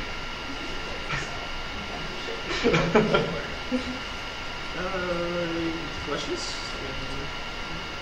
Come on, friends. Everybody's kind of like looking blankly and confused. No, I mean, Well, let me ask. Like, we're working within Unity for all of our projects. So just sit down in the chair, I guess. So like we're working within within Unity or what have you with all of our stuff, and we have no budget whatsoever. So like is there any kind of tricks and tips and things like that you've run into that have just kind of made life easier working? Like have you worked with Unity and like Actually, done those sorts of? what is the engine used in Hyperlight Drifter? You want to scooch? Oh over? yeah, So- yeah. So Yeah. Hey, I will- hey, I will- we've Oh. met during Indiecade, Akash. yes, you look very what am I? good. Yeah. Pointer. Anyways, that was Nathan's question actually. Wait, Yeah, combine I'll- the two. Combine the two. I can What go to kind of- both. So, the engine that we use on Hyperlight Drifter is VMaker, which is an engine that's really popular for 2D games. Really popular for that. The audio aspect of it, what's the word? Sucks? So basically what we did was have to program our own custom solution because it's one of the very few game engines that isn't compatible with Commodore Wise. In fact, the head of Wise reached out to me and was like, hey, we really want GameMaker to have Wise integration. Do you want to program it in yourself and then we'll take the credit? Basically, that's what he said. Nice. And I was like, no, what? No? Do you want to do all of my So- work for me and then I can sell it? Right.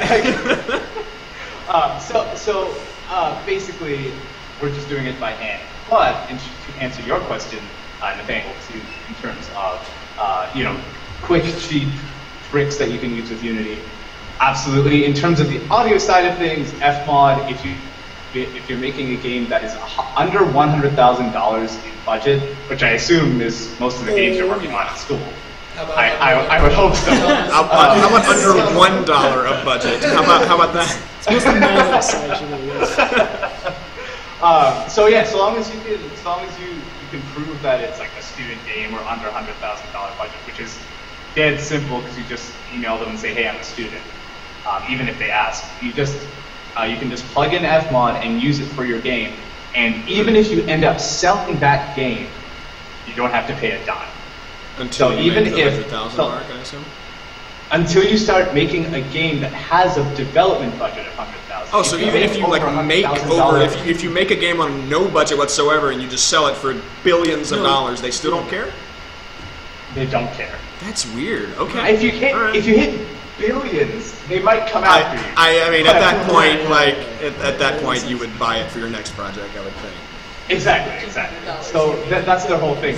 They're doing a whole goodwill thing where they're like, hey, everyone, indies use it, because then you'll use it for everything else, right? So it's a good, smart move on their part. So that is the one thing I would highly recommend because it saves time and money. When it comes to actually like getting, how to put it? When it comes to actually like getting sounds, getting good effects, getting good music, whatever. Considering you're on a low budget with other passionate people, getting the people isn't so difficult to do, but sometimes getting gear is really, really tricky. Sometimes the power of thing can be the most insane, useful thing in the world. Jeff Bezos, the CEO of Amazon, always says, innovate your way out of the problem. And whenever I have a problem, I just think, how can I innovate my way out of this? And always a weird solution comes to mind. For example, I wanted a PS4 real bad, and I didn't want to pay for it. And I thought, innovate my way out of this problem. So I was working on Hyperlight Drifter and just emailed someone and said, hey, can I have one? We're making it for this. Yeah, sure. What's your address? Really? That's it. What? Is the most powerful thing. Are you kidding? I can't iterate that enough. Asking Oh is the my most god. powerful Okay, so thing. I'm emailing Sony. 'Cause, Fuck yeah. Jeez. Oh my god. No, like we're making games that one of our games we're making is going to be controller based. So I mean, it's going to end up having to be on some kind of console. You know what, like Sony loves that kind of like indie coming to them because they're in this battle between Microsoft and Sony, and so just ask Sony to just give us dev kits. Oh my god, I didn't even. Exactly. Wow, yeah, I hadn't even considered Asking is doing the this. most powerful thing you can do. In any, just remember that for any situation, and I have an exercise for all of you to do. One of you will do it, and that one who does it is going to thank me. It's terrifying. It's the worst. I want you all to go to a coffee shop, any coffee shop, and order something, anything. And as soon as they put it down on the table and say, like, that'll be $4 or whatever, or if it's in Seattle, that'll be $75. Coffee costs here. I want you to look them dead in the eye and say, okay, can I have 10% off? I want you to ask. That's your exercise, because I know what's going on in your brains right now. Oh, but the prices are set. Starbucks won't do that. They don't have a discount button on the cat. How will they do that? No, that'd be weird. What if there's a line? All this stuff is going through your guys' head right now as I just said that. Those are called invisible scripts.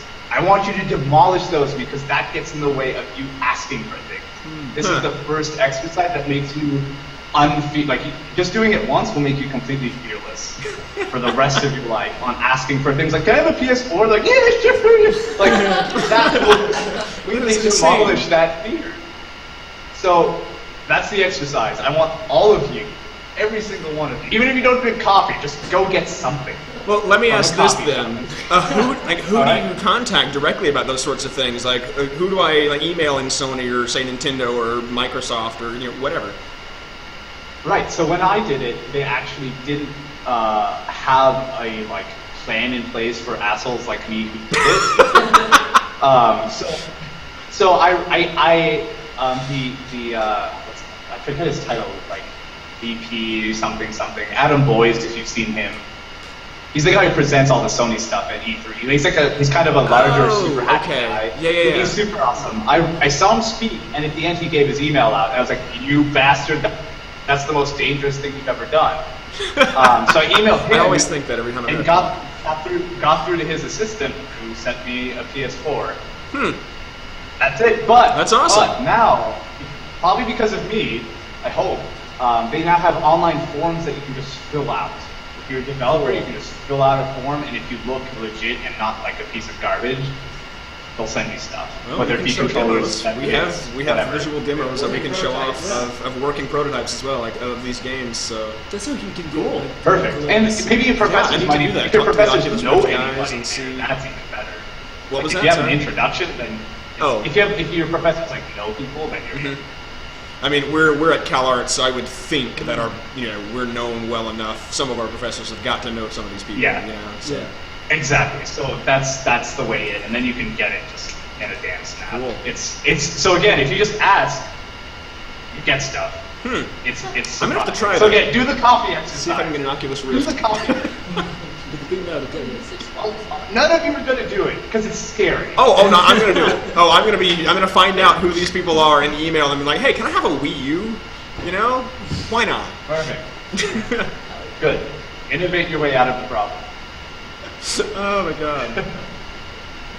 Okay, so that was fantastic. Any other questions? That sort of stuff? I need more tips like that. So generate some questions.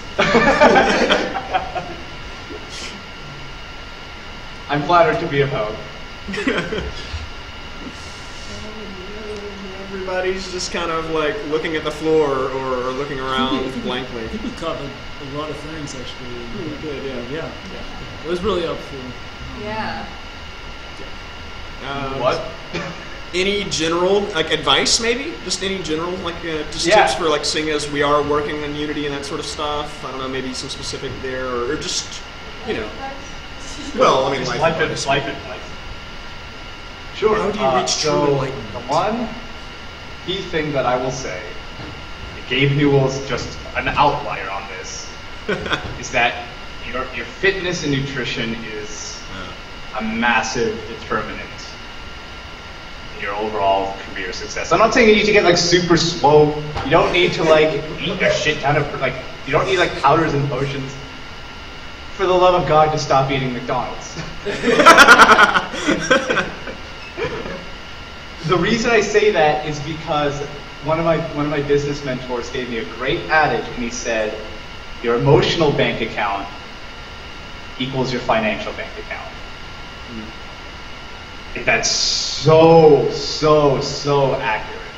When I, like 2 years ago, when I was a piece of shit and like a total douche, all that sort of stuff, I didn't make very much money. And once I became more holistic, focused on nutrition, which made me feel good, which made me have a more like stable emotional state, gigs and money started just coming to me without me even looking for it. When you go to a networking event and you're like, oh shit, I need a job, and you're just handing out business cards like crazy, people can smell that instantly. You've probably had people come up to you and you're just kind of like, ugh, gross. That just comes off instantly. That person's probably not going to get the job, right? Because his emotional state is all over the place. He's desperate. He wants to get in, get the hell in, and get the hell out, and hopefully go home with a job. But if you go in there, you're super calm, you're super cool, you feel good, you let off confidence, you almost don't need that job, really. Almost. Who's going to get it?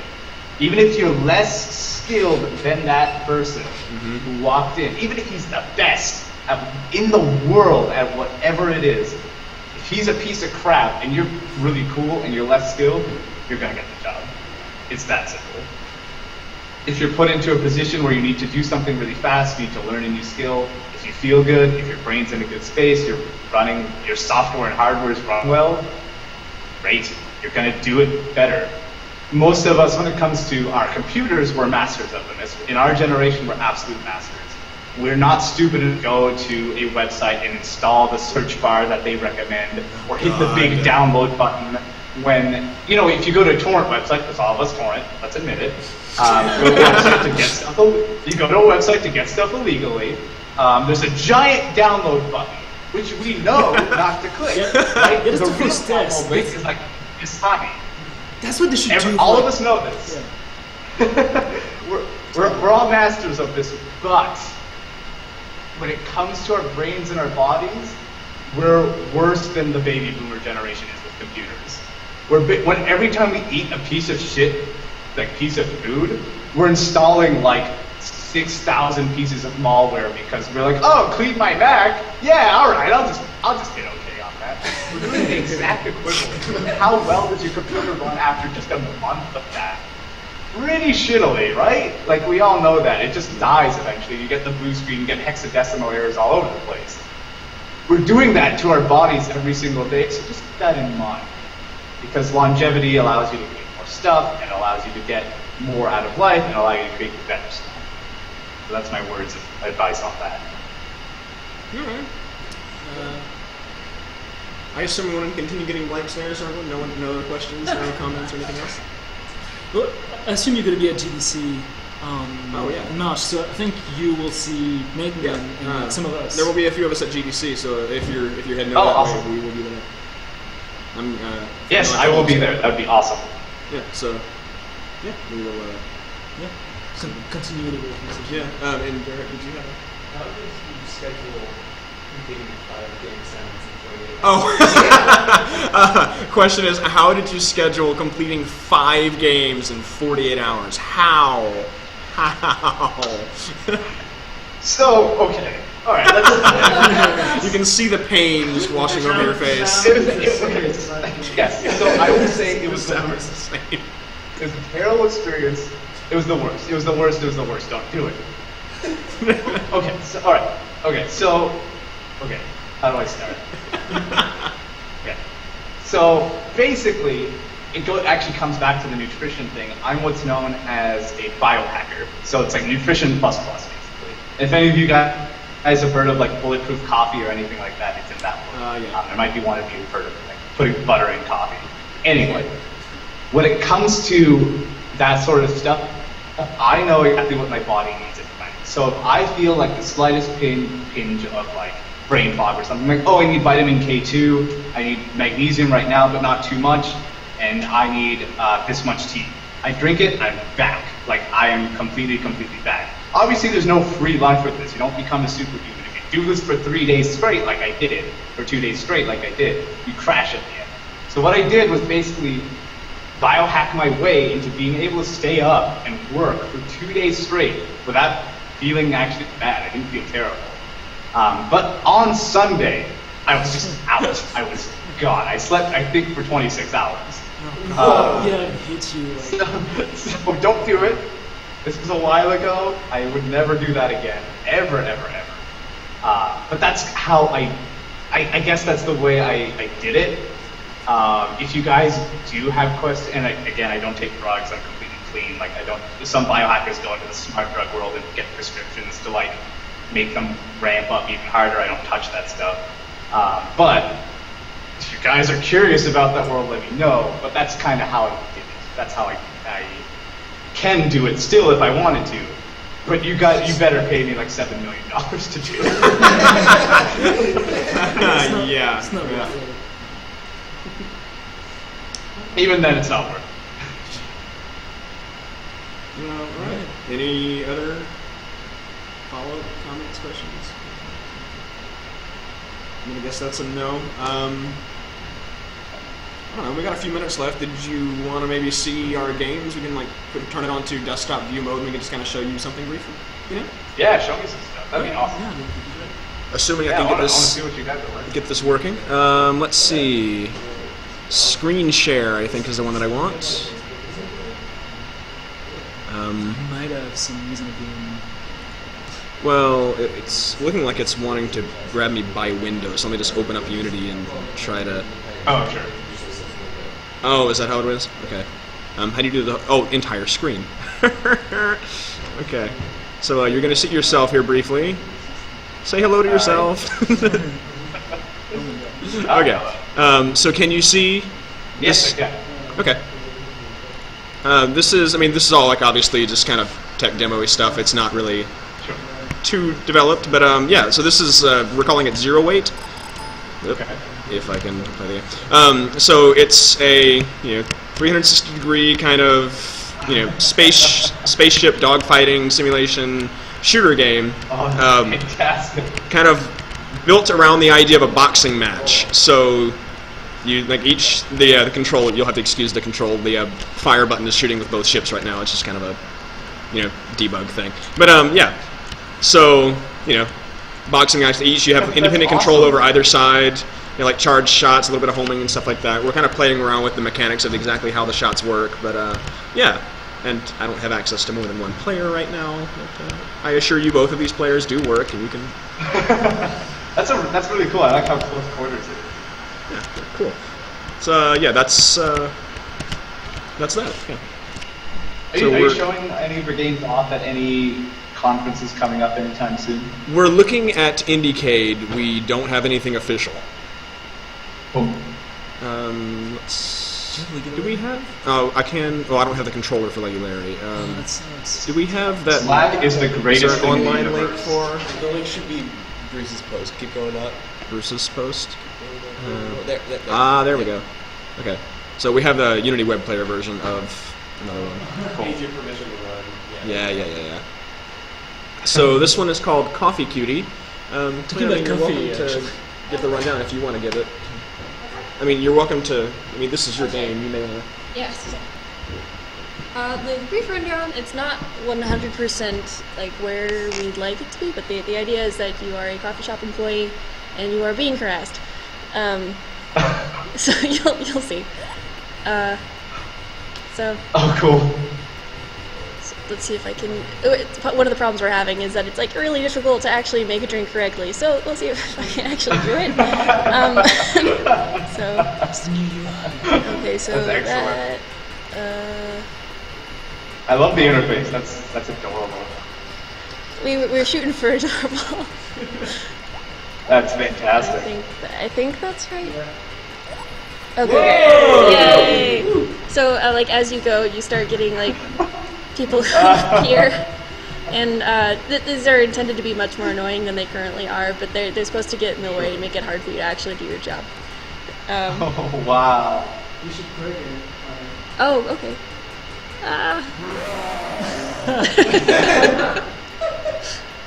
Actually, I hadn't done that. Yeah. Check the recipe book. What's that? Oh yeah, we just got this working. Oh, This is yeah. just like a little recipe, but Like papers, please. You got. it's similar. Hey, there you go. So you got the reference. Yeah, so we're actually gonna be doing a lot of work on getting it to work a This little is better. great. It looks really It works at least. It's playable. That's awesome. That's a great idea. Thank you. There's a bunch of us doing Do you it. have something else? Yeah, do we have? Can we pull up Larry the videos again? I don't know. Honestly. We have a game that's really hilarious to play and watch. Oh man. You can play I mean I have video, All right. sort of. We don't have a controller to play with right now. I'm sure we have Yeah, we don't have recordings of it. controller. Yeah, I have the meeting recordings of it. Well, wait, is this? This might be it. Here. I know it starts off with. I'm not sure if sound is playing on this or not. I don't remember it to be any. You don't. Yeah, there you go. Yeah, so this Yeah, is perfect. this is a video of anyway a game called Leggy Larry. You have independent control on two joysticks on a controller over each leg, and the idea is to just walk around. Oh, well, okay. There are obviously some bugs, but yeah. Awesome. So this is one that's been very popular in terms of just showing off because it's so silly and just. This is This is the right kind of stupid. That's fantastic. No, what was that? Sorry. This is the right kind of silly. Great, yeah. It's like we had a showcase just before the end of the last semester, and we had this one of the levels of this playing on the big screen, and just everybody was just dying laughing over this whole thing. It's just I don't think I have any video of it. Not easily queued up anyway. Hey. Well. So. Wow, I was not expecting to find one. Okay. So since I stumbled on this, we did a game. We did a 48-hour game jam, and this is the result of that. So this is called Robo-Boogie, or Robo-Boogie Beatdown, I think is what I officially titled it. So it's basically just rock, paper, scissors. You have on the bottom left and right, you see the controls, you have your options to pick. And every time the disco ball in the center hits silver, it registers whatever the last one you pressed was. It doesn't matter when you pressed it, so long as it was just the last one. And it just it does, a basic little animation and, does some kind of, simple move or what have you, based on whatever you inputted last. That's And it's all awesome. timed out to Hit Me Baby One More Time, which is not playing because I've muted the sound. But It's a good thing. Yeah. Yes. Also, Jackson Mark V is a great robot name. we debated on what the name for that one was going to be for a while. So That's pretty good. You wound up on the best one, I think. yeah, I don't know that there's going to be. What else we got? Oh, well, apparently I have a nice selection. So this is a video of another game we did, a little demo we had called Sorting Master. The idea is that you're kind of divinely bestowed with the gift to sort things very well. So you just go through and you sort things. So like this is just, food versus not food, and we include like some rotten things and stuff like that. You have to figure out, what in your fridge to save and what not to save, basically. That's great. And like I love these concepts. And we were going to take this, like the idea was to kind of run through this character's life. So you start off like sorting your toys in your crib. You grow up a little and you start maybe you're sorting your friends at school, or like you go into college and you're sorting out your fridge at home. Or eventually, like the last thing would be like you die and go to the afterlife and you're sorting out your sins and your regrets from your good deeds and things like that. Oh, that's so good. That'd be the best twist. Yeah, we never really got it that far, and we've handed it off. The creator was someone who wasn't able to actually show up to the meetings physically, so he's kind of doing his own thing with it at this time. So he's gonna kind of take it. I think he's gonna keep going with it. He's supposed to be. He like I sent a message about it or what have you. We discussed, so he's supposed to be keeping going. We'll see. I don't know. May or may not. My first project in I think that's. And that's all the games, right? I think that's all the games. Yeah. We covered. Yeah, I think that's everything. Great. And the only other things we had like that sandbox level for like that was like just a bunch of sort of geometric shapes to. Since you're here, let me. And there's Lux. Yeah, but since you're here, I'll bring up Lux as well. Just this is my personal project over the year. I'm getting some help out with it within the group, so there's a little bit of group effort into it. But we have to make a film every year in this school, and instead of a film, I decided to do a game. So I've been working on this pretty heavily, so I don't think it's going to be particularly visible. We'll see. Yeah. Okay. So. Obviously, the character skin is not there very well. The tile system is crappy. I've just found out, so I've got a new one I'm working on. But yeah, so I've got kind of a dungeon crawler Zelda style sort of thing going. That's awesome. You're going to be basically the idea is that your character is built around a set of skills. You have 4 different skills you can kind of dictate. So like this character has a sword, has the ability to teleport briefly, and has the ability to shoot up a wall in front of you. And yeah, the other one will be kind of like a regeneration shield sort of thing. But you'll go through the game and you can kind of choose your build. So it's going to be kind of a Kirby sort of thing where you can pick up powers from enemies and use them, replace them to different parts and that sort of thing. So you'll have options to build your character wherever you please, and kind of figure out your own way to play through the game with all these different powers. And I'm trying to keep the abilities to be a little bit more interesting than your typical fireball and stuff like that. So I'm looking at games like Nox, which actually have some interesting, game skills and stuff like that. That's a good rep. Nox. I remember that. Right? Love that game. Best, one of my favorite games of all time. About it, yeah. I guess one of your goals is to have like puzzles in combat both be interacting with the spells. Yeah, and have actual interaction between the spells. So it's not just I shoot this thing at you and that sort of thing. Like you actually have full on control over everything. I'm trying to get this to where it's not just pointing at you while I'm. No, it's okay. Yeah, it's done. Oh, is it actually pointing at me? Yeah. Oh, is it? Oh, Yeah. well. I mean, you just, Okay, there we go. Okay, whatever. So anyway, I'm trying to get it so that it's not just your not just shooting fireballs at each other, not just swinging swords at each other, but you have say that one player throws up a wall, the other player can teleport through the wall, or if they shot a fireball, the fireball will hit the wall, so you can kind of block that sort of thing. So interactions between your spells, so you have some level of kind of direct feedback in terms of if you're doing something right or wrong. You won't know because the game tells you. You'll know because it worked or it didn't. That sort of thing is kind of my approach towards the skill set. So yeah, That's super cool. That's a good idea. Thanks. So it's 6:00, so I guess you're free to go. Yay! break time. But yeah, thanks for thanks for hanging out with us. Thanks for talking to us, giving all the advice, etc. Yeah, this is great. So thanks a ton. Yeah, feel free to email, tweet, Twitter, or whatever. Okay. After the fact, if you have questions, or if any of you are freelancing and have contract questions or money questions, feel free to ask as well, because I love helping with that stuff. Cool. I'll be sure to hand out your email to everybody, make sure everybody knows it and all that sort of thing, so that everybody has the option to contact you. I think I'm following you on Twitter as well, so I'll post that. If I'm not, I'll follow you on Twitter and then I'll post it to make sure. All right, very good. If someone is needed in Hyperlight Drifter. If someone is needed on Hyperlight Drifter, I've got Teo right here. Is just saying, if you need anybody, just saying. After all you said about coming to conventions and being all crazy and giving you cards and all that, but anyways. But you did the thing. You asked That's the ballsiest thing you can do. See? So we're already following your advice. We're already living your lessons. Excellent. I want a job and I want 10% more than anybody else.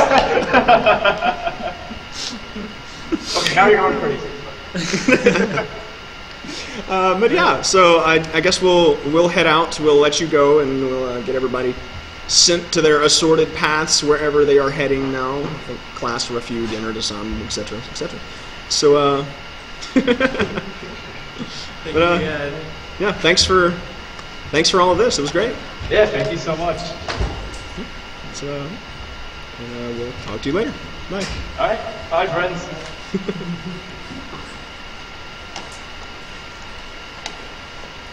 So yeah, that was great. And meeting next week will happen as usual, I think. Next week we'll probably begin the tutorials and stuff. If we're doing any of that sort of thing, I'll figure out some stuff to talk about. If Teo wants to talk about anything specific, we can bring up. I think just if everybody's here, we can kind of discuss. We can just walk through some stuff just to show general unity. I think We were mentioning, like maybe go through some. just to show how Unity works, kind of how get everybody a little bit more familiar with. No, Yeah. Sound tutorials would be good. Sounds would be next week. That'd be cool. Yeah, so we can discuss that sort of thing. That'll be actually at the meeting, so that would be like after the do thing. But I mean, once the sounds, I'm just looking at the sounds themselves. But yeah, so we can kind of talk about how to implement. Pretty much everything in Unity is implemented in a similar way. Okay. So we can kind of discuss, how to get everything into Unity, and then, the coding side of things is not going to be something we're going to go into, but getting it into Unity is pretty it's easy. been done for Boogie and for Coffee Cutie, so it's something so we can sort of. And we've pretty much touched the basis of every part of the process within one of our games or the other. Yeah, exactly. The only thing we haven't done, I think, is animation. Oh, really? I think we did animation on Roboboogie on 2D, but not 3D. And that was very hacked. And that was very hacked. There's no way we're doing that way okay. again. Right. Okay, No so way. I can actually do something. Coffee Cutie actually doesn't have sprite animation. I can do something with sprite animation next week or the week after. Yeah, if you could show us a better way to do sprite animation, that'd be great. It can take 5 minutes if you have the sprites. Okay. I'm not even joking. Yeah. Triggering that is super easy. And So it's just finding the way around that takes so Yeah. much time. But honestly, yeah. so we'll start that next week, because honestly, we don't have a whole heck of a lot to show at all ever again. I think it'll be kind of like this meeting. We show up, talk for 30 minutes. We talk about we did this week. We talk about what was due and what we accomplished and what Yeah. just happened, and That's and great. then go on about our day. So we'll start doing some tutorials, get everybody up to speed on how everything works, and starting with just Unity in general, I think. So, yeah, So it's safe to assume you guys want OGG sounds? most likely. yes, yes, that'd be cool. Okay.